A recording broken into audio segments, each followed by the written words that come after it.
Welcome to the Rap Soul Podcast, where we dive deep into the world of music that moves our hearts and gets our feet tapping. This is the intersection of rap and soul music from the 80s, 90s, and 2000s. We appreciate you for listening. Share this podcast with a friend or family member who loves music as much as you do. The podcast is hosted by 12 Kyle. Next up, the Rap Soul Podcast. Welcome to another edition of the Rap Soul Podcast. I am your host, 12 Kyle. This is the intersection where hip hop and R&B from the 2000s, the 90s, and the 80s meet. And on this episode, what we're going to talk about is a new series that we're going to do. It's called The Three-Peat. It's where we take an artist and we take their first three albums and we talk about them in a championship mode. And on this episode, this one's special to me because we're going to be talking about three albums that I really, really do love and an artist that I really do love. That is a three-peat from the only Kendrick Lamar. And I got some family in the building, man. Coming to the podcast for the first time, not a stranger to the show. Me and this guy go way back. Dead End Hip Hop. We did Dead End Sports for so many years. This is my brother. BZ430 is in the building. B, what up, though? What up, though? What up, brother Kyle? Thank you for having me, sir. Thank you. Listen, I didn't tell you this, but I've been planning this for a long time. Really? Oh, Yes. Man. Yes, this has been in my notes for a minute, man. I was like, I got it. I want to do this one. And I was like, I got to get B on to do it. We got to do a three-peat one to Rakim and Eric B too. We got to do a three-peat on that one. We got to because we have some interesting yes, we got to feelings about that. We got to. But before I even get started, man, congrats again, brother. Recently tied the knot. I was at his reception, beautiful reception, man. Thank you for coming out, man. I had only the important people, the most important people in my life there, and I'm glad you was there to be a part of it, man. So that was dope.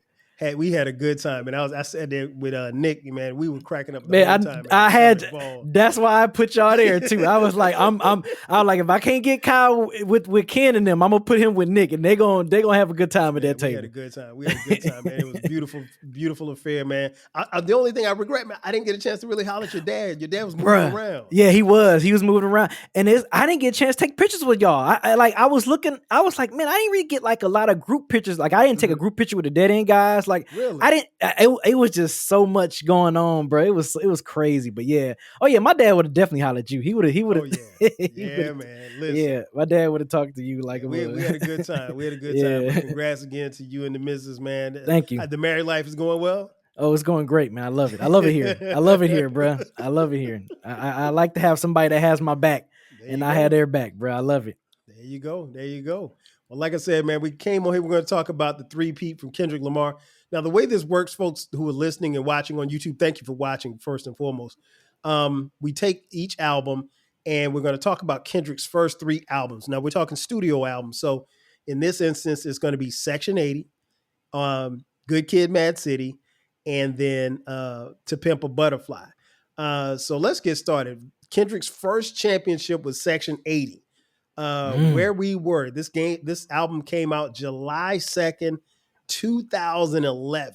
Do you remember where you were in 2011? Man, first year of Dead End Hip Hop. We was like about 4.5 months in of starting Dead End Hip Hop. Wow. And yeah, we was just like, man, and we was always having Dead End Hip Hop conversations, but we just kind of started tapping into doing like album reviews. So this was like maybe our third or fourth album that we reviewed, like on Dead End. Like, yeah, this was early. This album came out really during the early stages of Dead End, at the beginning of Dead End. So that video you can still watch. We was in my car. I had my Honda SUV at the time, and we was all riding in that reviewing Kendrick Lamar, man. So that was dope. That was man. I'm gonna take you back. I'm gonna take you back. That's when I had the 12 radio show, right? Okay. Yep. I remember. And I remember I had y'all on, and it was a live, for those of you who didn't know, it was a live. I had a live call-in show for 2 hours on Blog Talk Radio. It was called 12 Radio Show. And I had my boys from Dead End Hip Hop. And I didn't really know y'all like that. I think I knew Ken a little bit, maybe, but I think we were following each other on Twitter. But shout out to Monique. Monique had reached out to me and said, "Hey, can you bring these guys on?" And I brought y'all on, and we were on. And I remember the thing that stood out to me about that conversation, B, was that almost everybody that called in asked about the K Dot album. Mm-hmm. And then I remember saying, like, I asked Mike, I was like, who the hell is K Dot? Yes, Kendrick Lamar, I bro. didn't know who he was at the time. Yeah. And after I had you guys on, I went and listened to the album, and I was hooked. I was like, yo, who is this dude? I don't know where he is or where he's from, but he's crazy. Yeah, typically I always send you artists that I'll be like, okay, I know Kyle gonna like this. If I text it to you, if I text you the link personally, that means I'm like, okay, Kyle, you gonna mess with this one, bro. You gotta listen to this. You gotta listen. I'm not gonna steer you wrong. I'm not gonna steer you wrong, bro. I'm not gonna steer you wrong. And you ain't missed. You have not missed any music you've texted me. This album was produced by Dave Free, J. Cole, Soundwave, Tay Beast, Terrace Martin, THC, Tommy Black, Willie B, Wildflower, and this album actually went gold. The single that they released was High Power. What do you think made Kendrick outstanding on this particular album?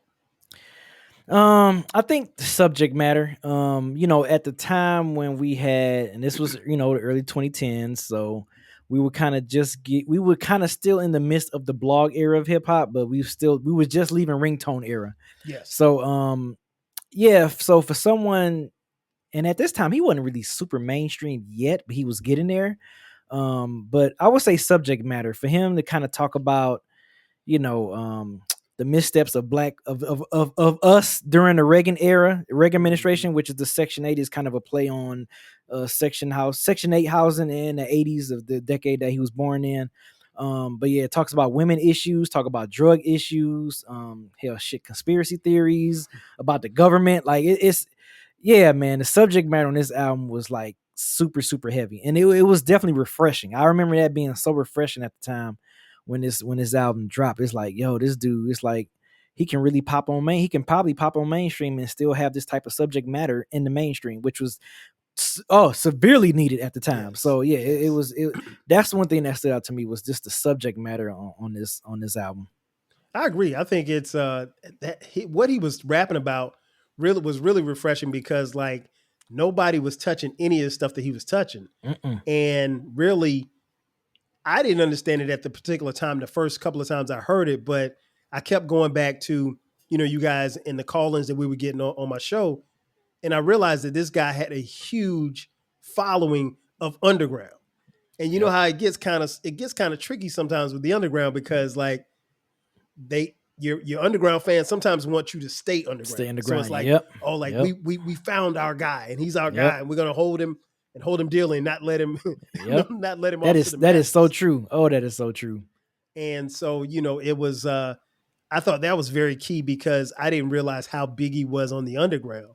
And then of course later on in the years later, I went back to, Overly Dedicated and some of his other work that, before the album actually came out. But I agree. That's just one of the things. I think the production I thought was crazy.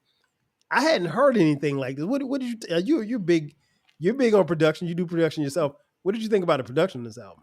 Oh yeah, the production was dope. I'm trying to remember the name of the production crew because they used to be a part of TDE. It was what was the name of that production crew? It was a production crew that consists of Soundwave, Willie B, Dave Free. What was they called? Oh, it was a production team that was only used by Top Dog Entertainment. Golly, I'm drawing a blank, but yeah, the production was dope. I mean, outside of them, J. Cole did his thing on the High Power, which was the single. That was like the closest that we got to a J. Cole Kendrick collab at the time. So right. I know people was begging for them to do like a collab project, especially after that song that came out. So yeah, the production was great. I mean, for this dude to be West Coast, it sounded something that like you would listen to it and you wouldn't even know where it was from. I think that's why I liked about it. Like you didn't hear it and be like, oh, this sounds like some New York stuff or it sounds like some Southern stuff. Like you can't really, tell if it was sounding like a West Coast type album. So I thought the production was great, man. I love when I can listen to a production or listen to an album and can't tell what region of the United States that is from. So I think that's what I liked about the production so much on here. As far as Kendrick and his rapping, did you hear like the influences of Pac or Snoop or Nas? Did you hear any of the influences in the music that you heard? The subject matter I would say is more influential towards Pac. Perfect example, Keisha song. Yes. To me, that's the 2011 version of Brenda's Got a Baby. I mean, if you really kind of just go about, a black woman, kind of going through her pain, going through her, never become a prostitute, all that stuff. And the fact that he named that track, he put it at track 11, which at the time that was how old his younger sisters was. So he like, I wrote this song pretty much with his inspiration of his little sister who was 11, which is why he called it why it was track 11. So it was, I mean, just genius how that was put together. So I think so too. Yeah, but yeah, that Keisha song is definitely when I remember hearing that, I'm like, yo, this is Brenda's Got a Baby 2011. Like clearly, it was clear. It was dope. I definitely could hear the influence, and then later on hearing him talk about being influenced by Pac, obviously Snoop. He did mention Nas as well, and then after I heard him say that, I could actually go back and hear that in his lyrics. All right, so now the next question I got for you, B, you can only pick one track. Okay, what's your favorite track on this album? Man, I think I'm gonna say Rigor Mortis, man. Rigor Mortis. Shout out to Willie B. I'm gonna go Rigor Mortis on that one, man. That damn horn sample, that beat. Oh my god! And the way Kendrick was rapping on that thing, he had to remind folks like, look, I ain't no slouch on this mic. I love when MCs got to remind you and be like, look, okay, I can make these songs, I can construct these songs well, but do not mess with me when it comes to this microphone. And Rigor Mortis is a perfect example of Kendrick's ability to flow and his lyrics and everything, man. It's amazing. So Rigor Mortis is definitely the one that just, I remember when I first heard that was the first song that I was like, I gotta repeat this. Even though I'm listening to the album, it's like I gotta hear this one more time. I gotta hear it one more time. So yeah, Rigor Mortis is mine. Yeah, my favorite is Poor Man's Dream. Man, listen, that's joint. GLC. Yeah, GLC. It's rare for me even now to listen to that song and don't listen to it again. Like I love that song, man. The hook was catchy. It was just one of those joints that just jumped out at me on my first listen. Yeah. And I'm always kind of trying to be cognizant of the song that captures me on the first listen. And I was hooked from that moment on. So that if I had to pick one, that's my favorite. I can't argue with Rigor Mortis. So I mean, he spazzed out on that track. Man, yeah. No, Poor Man's Dream is good because I like the fact. I think this is what Kendrick is so clever with the song titles. Like how it was Poor Man's Dream, POE, which is Edgar Allan Poe, the classic American writer. Poe's Cause of Death was, I think, inconclusive to many, so like, I don't know. It's Poor Man's Dream. I think, and I think it was another way on Southern pronunciation of poor, how they always say Poe or whatever. So I don't know. I thought Kendrick way of doing that was dope. And then having GLC, because at the time I was like, man, that's the first time hearing GLC since he was on Late Registration by Kanye West. So it was kind of cool to hear GLC on there again. Yep. Yeah, I agree. And so it wasn't that actually surprised me because we come from an era like, you get to know people by the people that they're associated with. Yep. So it's like, wait a minute, GLC, ain't he from Chicago? Why is he with this guy from Chicago? Because I think because Kendrick's dad is from Chicago, so like part of his family roots is rooted in Chicago. So I think that was some Chicago love right there. Makes sense. Next question: what song, if any, could you have done without on this album? Blow My High, Smokers Only. Members only. It's called Members Only. Blow My High. It's the only one. That's the only one I would probably, it was because it was kind of, they was sampling like the Aaliyah joint. It was like really, it sounded like it was chopped and screwed a little bit or whatever. And it had like a little mixture, a sample of UGK, Pimp C and stuff. But I don't know, for some reason, I feel like that song felt out of place. Okay. From the rest of the album. But it wasn't whack. It just felt out of place. Like it didn't feel like it didn't fit with the rest of the album. And you know what's interesting? We always talk about that because like, even on an album that you deem a great album, even if the album is a quote unquote classic, there may be one or two songs that may be out of place.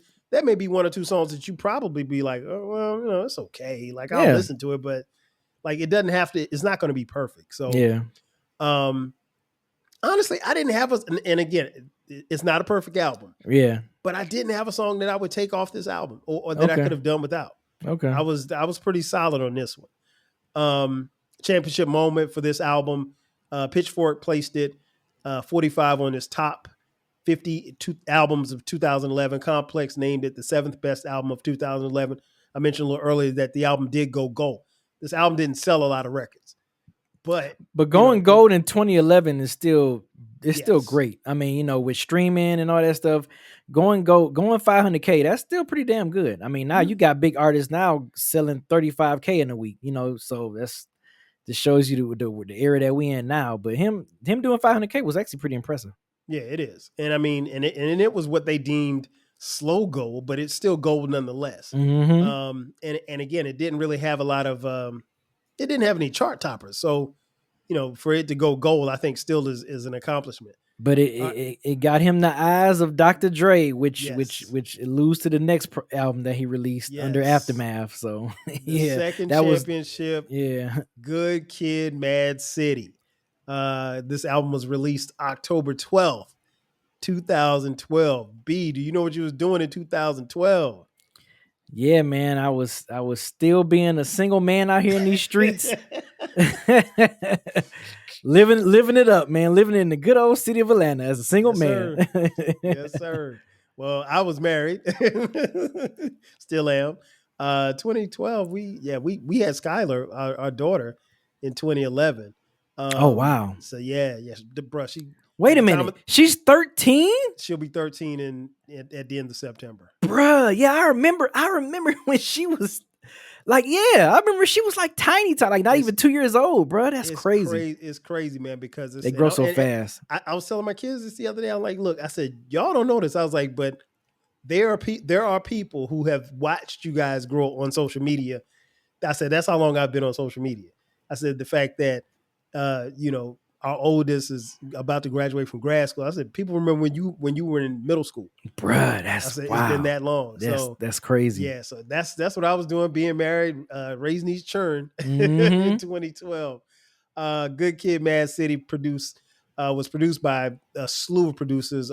Just to name a few: DJ Da High, Hit Boy, Jack Splash, Just Blaze, Pharrell Williams, Rocky, Scoop DeVille, Sky Hutch, Soundwave, T Minus, Taboo, the aforementioned Terrace Martin, THC, The Business. This album went triple platinum. The following singles were released. The Recipe was the first single that was released April 3rd, 2012.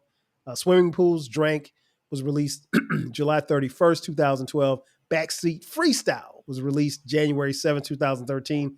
Poetic Justice released January 15th, 2013. And Bitch Don't Kill My Vibe was released March 13th, 2013. So B, what made this an outstanding album for Kendrick? He made a movie. It was pretty much a film in audio form.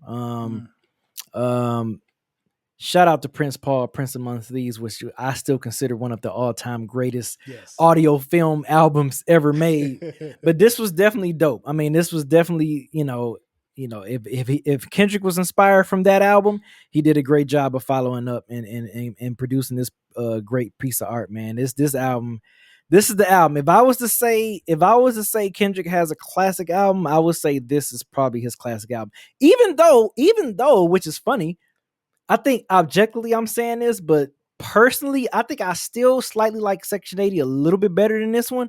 But if this one is deemed as the classic, I won't argue it. I won't be like, oh, you're tripping or whatever. Or most people will probably put this as their favorite Kendrick album, and I'm not mad at that.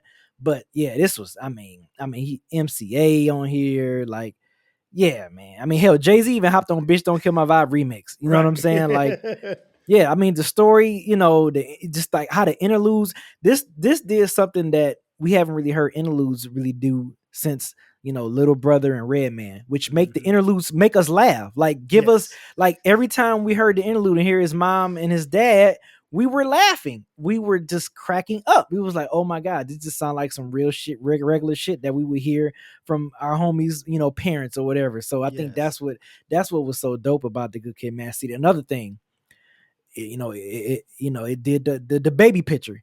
Nas is still the godfather of baby pictures, bro.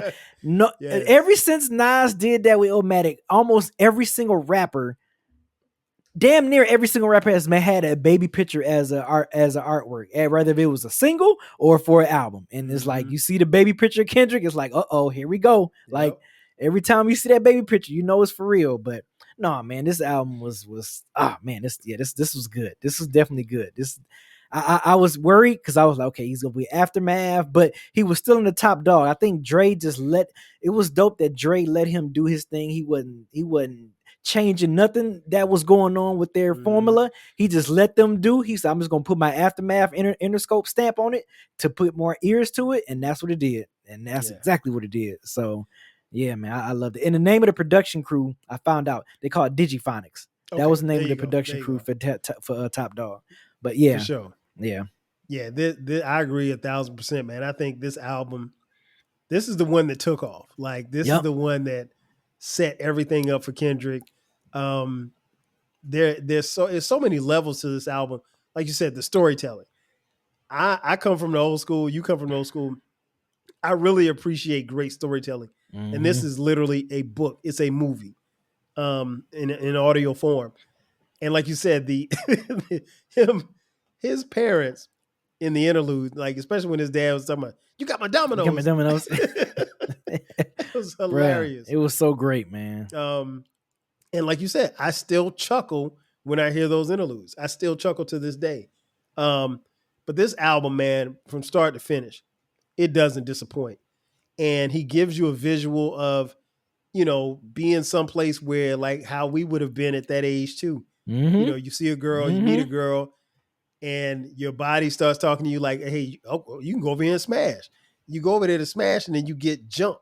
Get set up. Some neighborhood shit, man. Yeah, I mean, like that can happen, and it definitely could have happened, and to Kendrick in Compton or any other surrounding LA city. And even the part where the interlude, he's like, we want to know where your mama stay, where your grandma stay, where your daddy stay. I mean, like those are serious, and those questions in certain parts of LA the wrong answer could get you hurt or killed or both. And I say killed. Bro. But yeah, this album, man, I'm with you. I don't argue with people about this album because I know that most hip hop fans who love this album hold it very dear. So I'm like you. I don't have it as high as Section 80. It's slightly beneath it, but it's still an incredible album. It's an album that I still listen to this day. And it still goes, man. It still goes to this day. What's your favorite track on this album? Man, favorite track. I would probably have to go with "Sing About Me." I'm dying of thirst. I think that's my favorite one, man. Like the fact that he was on the "Sing About Me," he was writing from the perspective of his sister who was listening to Section 80, and he was like, and she was listening to a track from Section 80 that coincide with this song. Like it was crazy how he brought that all together on "Sing About Me." I'm down to third, and then the beat switch up, and you're talking about his a dude losing his brother and all that stuff over some senseless violence, and yeah, man, just dying of thirst. Our black people just dying of thirst, man. Like that was so deep. So yeah, sing About Me. I'm down to thirst is my favorite track on this. My favorite track, man. This is tough because there's a couple of different ways I can go, but the title track, "Good Kid, Mad City." I love it. I love it. That's probably my favorite track.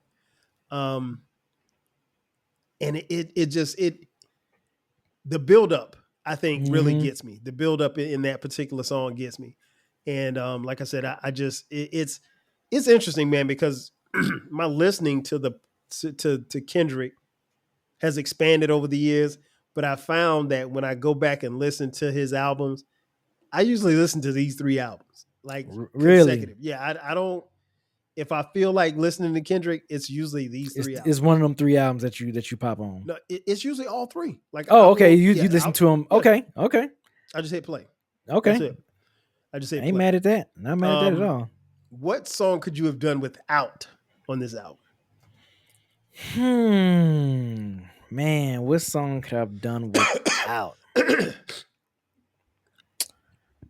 I hate to cheat and say swimming pools, even though I liked it better in the context of the album. Mhm.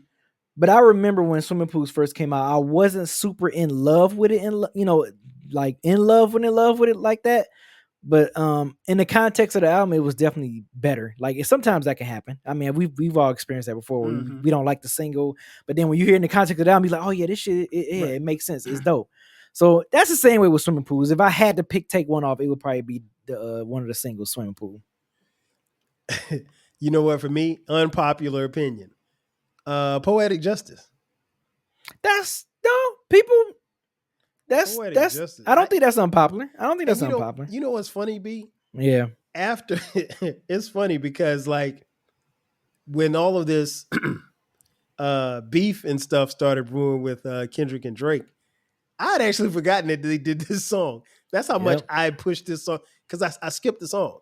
Yep. I remember I was in a club. I was in a club somewhere in Atlanta, and the DJ tried to play Poetic Justice, and I'm like, you can't really dance off this song. And so people were trying to move, and it was like it just didn't look right. It didn't feel right. Mm-hmm. I was just like, nah, this ain't. And I understood why they were playing it because at the time it was a top 10 song in the country.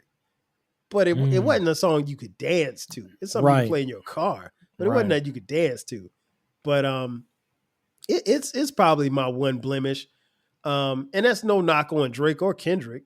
It's a decent song. I just if it were up to me, I'd have taken that song off the album. Championship moment. I mean, there were a lot of championship moments. Just to name a few, this album was nominated for Top Rap Album 2013, Billboard Music Awards 2013, American Music Awards. It won the Album of the Year at the BET Awards. He earned 5 Grammy nominations for Best Album of the Year, Best Rap Album, Best New Artist, Best Rap Sung Performance. And I think the joint he did with Mary J. Blige, Now or Never, which was, I think was that was on the deluxe version. Yeah, it was on the deluxe version.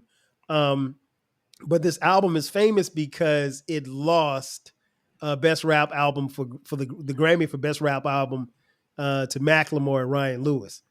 The Heist. Yeah. Oh man, Heist. it was that was. I remember everybody was just so mad, and to the point to where Macklemore texts Kendrick Lamar and stuff like a little apology, and it's just like, bruh, you deserve it, man. You deserve it. I give you the like, no, you want it fair and square. Like it's cool. You know what I'm saying? It's all good. But and I'll be honest, I never heard The Heist, but Macklemore knew he shouldn't have won that album. He was probably as surprised as anybody else that night. Bruh, he should not. Yeah. I mean, The Heist was everywhere, but I mean, come on, clearly, I don't know. Yeah, that was crazy. Yeah, I think it started. You remember the little trending thing that was going on called the Oscars So White? I think that started the whole Grammys So White like that. Oh yeah, no doubt. I mean, it was. Again, this is 2013, but there was public outrage on social media, a lot of backlash. It was the talk for the next few weeks about how Kendrick got robbed in broad daylight, at the Grammys. And I think the Grammys in LA. So yeah, he was in his backyard too. So to have 5 Grammy nominations and to be not for one, it's a big thing to be nominated for Album of the Year. And to get that and have it taken from you by Macklemore, again, no disrespect. Yeah, but we had also important albums back in the 90s and 2000s that didn't win Grammys either. So I mean, there you have it. What do you think the impact was on this on Good Kid, Mad City? The impact? I mean, it was a huge impact. I mean, it was a big impact for Kendrick, and it also was an impact for labels. I think this was a good example of like for major labels that kind of sign up under the smaller up and coming labels. Let them do them. Like, don't try sometimes whenever you see an Aftermath or you see like a big known record label, you be it's like most of the time it's like, oh man, they messing up his sound. This is Right. what he's known for, or this is why he's doing this, why he trying this sound out, why he trying to piece to this. Like, to me, I feel like Good Kid, Mad City did not try to piece to nothing. Like, it was Dre literally was just kind of like, y'all do y'all thing, I mix it or whatever for y'all, or engineer it. That's pretty much it. But I feel like I think they did a great job of letting Top Dog handle the creativity of this album and not messing up with the ingredients that was going on, especially at that time for Top Dog. Top Dog had a great formula going on at that time. So I think for Aftermath just to put their stamp on it and that was it, I think that definitely impacted on like bigger record labels to be like, hey, look, if these guys have a good formula going on and a good fan base, just don't mess it up. Just let them do them, and we just put our stamp on it and help it get ears to the world. You know what? You got me thinking. Did Dre even get a producer credit for this? I know that he did the song "The Recipe," which was on the deluxe, but I don't even know if he got producer credits on this album. I mean, he just mixed him and Mixed by Ali. They engineered the album. Okay, but that was it. That's pretty much Dre's hand in the album. Like, wow. No, he pretty much let them, the producers, Digiphonics, y'all did y'all thing on Section 80. Let's keep this thing going. Like, he did not mess that sauce up at all. Okay. Then we get to the third championship, the three-peat, To Pimp a Butterfly. This album was released March 15th, 2015. B, what were you doing in 2015 when this one dropped? 2015, man. Yeah, I was still a single young man enjoying the ATL single life, brother. I was still enjoying it. I can say I was definitely enjoying it. So I remember this out. I remember this review because for those of you listening, if you haven't figured it out, my man B is a member of Dead End Hip Hop.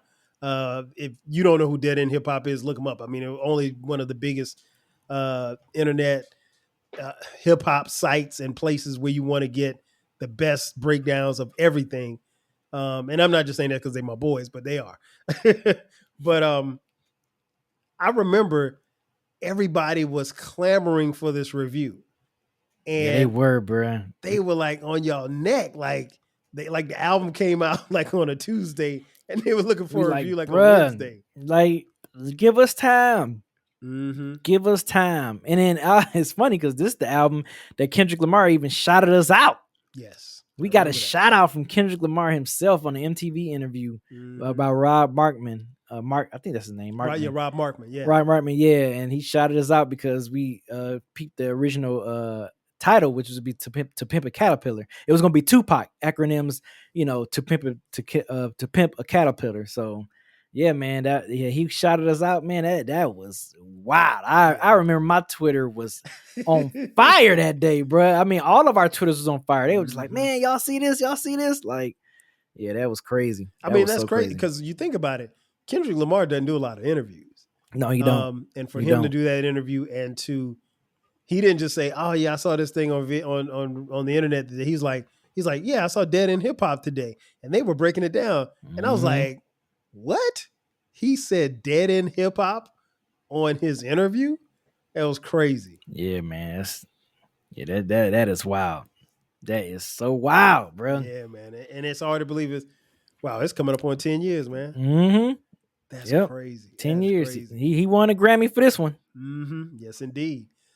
This one's produced by slew of producers: Boy Wonder, Flipper, Flying Lotus, Knowledge, Kaz, Lawrence Dobson, Love Dragon, Pharrell Williams, Rocky, Soundwave, Tay Beast, Taz Arnold, Terrace Martin, Thundercat, Tommy Black, Who Are I? And this album went platinum. Released the singles I, which was released September 16th, 2014. The Black of the Berry, released February 9th, 2015.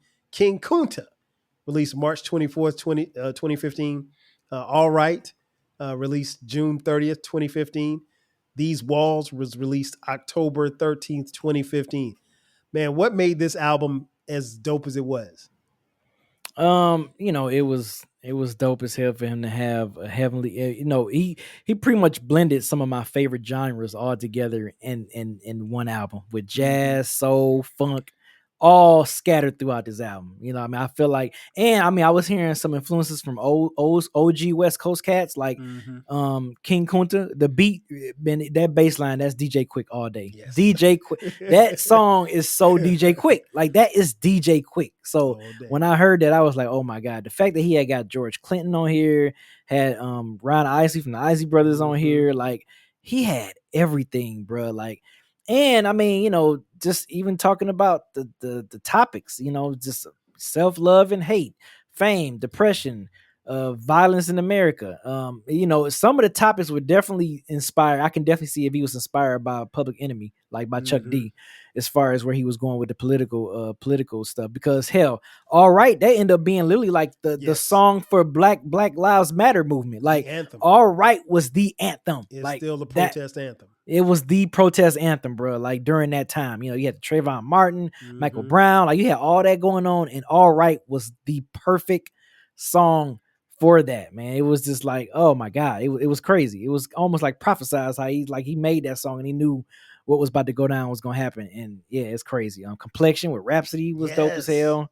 You know, and the fact that, you know, you kept getting little snippets of this poem he kept reading in each of the songs, and it was like, what is this poem? And at the very end, Immortal Man, he was reading this poem to Tupac, which was crazy. It was, I was just like, wow, like, yeah, it was wild, blew me man. away. Yeah, That's away, crazy. Man. I mean, like you said, at the end of every song, he's giving you a piece of a poem.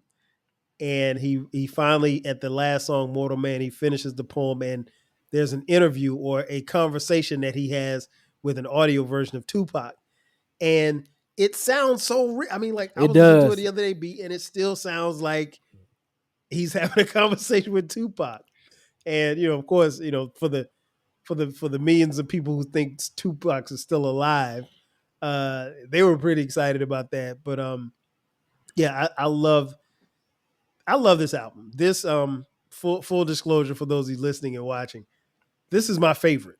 I think this is Kendrick's best album. This is it for you. I rank them To Pimp a Butterfly, Section 80, Good Kid, Mad City. I know nobody else ranks them like that. That's not up for debate because that's my personal ranking. Most people, or at least the people that I've come in contact with, friends and, you know, other people that I know on social media, they'll say, you know, Good Kid, Mad City's first, and then, you know, whatever else falls in line. But I put this one first, man. This album, I think it flows. I think it goes from top to bottom. I think this is for me, this is probably the last album that, like, I was super excited to hear and I wasn't like disappointed. And he gave us everything from subject matter to, you know, just the overall theme of the album. It just flows, and it's a smooth flow. And he takes you up, and I mean, when you hear You for the first time, like, I'm like, wait a minute, what is, like, how did he do his voice? Like he literally transports you to where he is. How much a dollar costs? Man. I mean, so Izzy on that one, man, is this he was so perfect with that.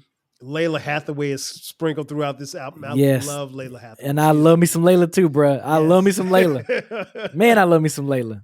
Yeah, her voice is so melodic, man. I mean, like, so I just think that, I'm not gonna say it's a perfect album, but to me, it's close. People will tell you, like, I'm stingy with my 5 mics. I would give this album, and I'm not just saying just because I like the album, I love the album, but I would give it 5 mics. I really do believe it's a 5 mic album. It's one of the few albums, I think, in the last 10, 15 years that I could say honestly is a 5 mic album. Now, there's some albums that I won't argue about. Right. This one right here, I'll argue with you about it being 5 mics. Dang, I mean, yeah, it's so good. Hell, he took the B-sides, like during the recording sessions from this album and made the Untitled Unmastered, made a B-side album EP off of this. It's crazy. Yeah. Yeah, so basically his throwaways became an EP. Became bruh. And they were dope as hell. It was like, damn. Like, yeah. Amazing. What's your favorite track on this album? Favorite track? Man. Tough, right? I love Mama so much, and part of me is a little bit biased because I've been following that producer Knowledge for years. I mean, Mhm. for I was following Knowledge when he was releasing like fucking 10 beat tapes in a month on Bandcamp. Like I mean, like I've been following. So for him to get that look, I was like super duper happy for him. Wow. So I would say Mama, man. Mama, that definitely is because I remember that was an instrumental I heard like years ago on one of his beat tapes. So when Really? I heard, yeah, that's Wow. not a new beat. So it was just like when I heard that, I was like, holy shit. Like I got that on vinyl. I got that record with that beat on vinyl. So it was just like it was dope to hear Kendrick spit over that. I was just like, holy, because I remember hearing it and I thought like, oh man, that beat's so fucking dope. I love this when it gets to this track. Like, yeah. So hearing Mama, So the bias in me, because I love Knowledge so much, I love him as a producer so much. I gotta go with Mama. I never heard that story. As long as I know you, I never heard that story before, but I agree. Mama's my favorite. Oh, really? Yeah, Okay. yeah, Man, we got the listen, same one. Okay. listen, That's crazy. man, that joint, it just does something to me, man. It just does something. The first time I heard it, I was like, whoa. Like it's one of those moments where you just kind of, because I distinctly remember when I heard this album for the first time, I wasn't doing anything. Like I literally had stopped because I wanted to just sit and be with this album. And I remember when I heard Mama for the first time, I played it again. I didn't even go to the next track. I played it again. And I was hooked. Yeah, so I'm not surprised we got the same one. But that's a funny. dope story. And I did not know that beat existed prior. Okay, that's good. Oh yeah. So he yeah, had it on a man. beat tape. Okay, Yeah, cool. man. I bet that's how much I've been following Knowledge. That shit was so dope. Okay, so I'm gonna ask you something, Go ahead. Sue. Since this album seems to be very high on your list, Mm-hmm. and based on my tweet I tweeted earlier, that kind of got people not really up in arms, but they just kind of like, oh, okay, that's a hell of a statement. Where would you rank this album? Is this album your top 10 hip hop album to come out the West Coast? Yes. If you had to list your top 10 albums to come out of the West Coast, is this in that top 10? Definitely. Okay. And here's the thing. I'm not just saying it because I'm a fan of Kendrick or I'm a fan of this album. I am a fan of West Coast music. Like I grew up in South Carolina and coming up in the 80s, like, and I make people laugh when I say this. I could, in my hometown of Florence, South Carolina, I could get my hands on a West Coast tape before I could get my hands on a Run DMC tape. And in proximity, it's a 12-hour drive to New York. It's a cross-country drive to get to LA. Yeah. But I got exposed to, it was probably Eazy-E first in '87. My boy bought he bought the Easy Does NWA It. and the Posse tape. Oh, Indiana and the Posse. Okay, Yeah, okay. he bought the NWA and the Posse tape, and I got hooked from there. And then we got the Eazy tape. Then we got, of course, Straight Outta Compton. This is '87 and then '88. And so I'm in middle school. So middle school going into high school. And so I was hooked because one, I didn't know anything about this music. And two, it sounded so different. So like I've always been, I don't want to say biased, but I've always loved West Coast music. So I'm one of the few people probably from the South who has, I have a great appreciation for the West, great appreciation for the North, and definitely appreciation for the South.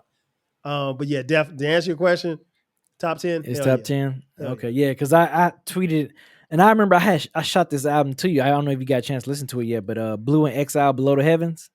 You know what, man? I started on it and I got halfway through, got called into a meeting at work, and I was like, I need to sit and listen to it. So I'm gonna go back and listen to that this week. I tweeted it. I said that's the top. Now, if it's 10 or 9, it probably is. But I say Blue and Exile, Below the Heavens is one of the top 10 best albums to come out of the West Coast. And like I was like, yeah, it's dope. Man, that And I album ain't is even so heard all special of to it. me. Really? Yeah, I'm halfway through it. Came out in 2007. Yeah, man, that album is, oh man, that album and is so people fucking love special. that album. I did not know it was as popular as Bruh, it is. if you look at my Twitter, a lot of people were like, agree. They like, agree. They were like, shit, not even just West Coast, just all the time. I said, okay, I ain't going that far, but I will say it's in my list of top 10 albums to come out of the West Coast. Yeah, I definitely put that in there. Now I'm gonna give you a preview, B. There is gonna be there is going to be a discussion on this particular podcast about two gargantuan albums from the West Coast, Doggy Style and The Chronic. Oh man. So I'm going to ruffle a few feathers, but this is going to be. And we're going to do it by criteria because see, Okay. anybody can say, okay, well, hey, this album is better, that album is better. But if you give it a criteria, then you have some parameters to work by. But yeah, I'm looking forward to that discussion. But yeah, I think this is definitely a top 10. This is definitely Okay. a top 10. So you did this will fall in the top 10 coming out of the West Coast. Okay. Huh. For sure. Yeah, that's a good one. Were there any songs on this album that you could have done without? Any songs I could have done without? Maybe You Ain't Gotta Lie. Mm-hmm. You Ain't Gotta Lie. If I had to, if you put a gun in my head and asked me to take one off, I would probably say You Ain't Gotta Lie. Same. Oh, really? Okay, bam. Yeah, we the same one now. That's crazy. We got the same favorite track and the same song we can live without. Yeah, it's not a bad song. Not a bad song, but it's just like, and I mean, that was a saying back in the day. You ain't got a lot to kick it, when we were coming up. Mm-hmm. But no, it's cool. It's not even a skip for me. It's just like, I think the other tracks is that much better. I remember distinctly, me and Mike Seatown from Dead End Hip Hop, we had talked about the fact that I came out because I was the first single that was released. Yeah, I love my. And he told me something that he was very key. He said, man, you got to be careful with these singles. He said, because a lot of people will hear the single and they'll judge the album before they even hear the single. He said, you have to listen to this album in its entirety, because if you listen to I as a single, it doesn't make a lot of sense. But if you listen to it where it's placed in the album and the context surrounding it, it makes total sense. And he was dead on. He was dead on point with that. Yep. So I agree. Yeah. So I'm even since then. That's probably right around the time I stopped. If particularly if there's an album coming out and I really want to hear it, I won't listen to the singles leading up to the album. I will wait until the album comes out and I'll hear it in its entirety. This album had so many championship moments. It was critically acclaimed. He won he had seven Grammy nominations in 2016.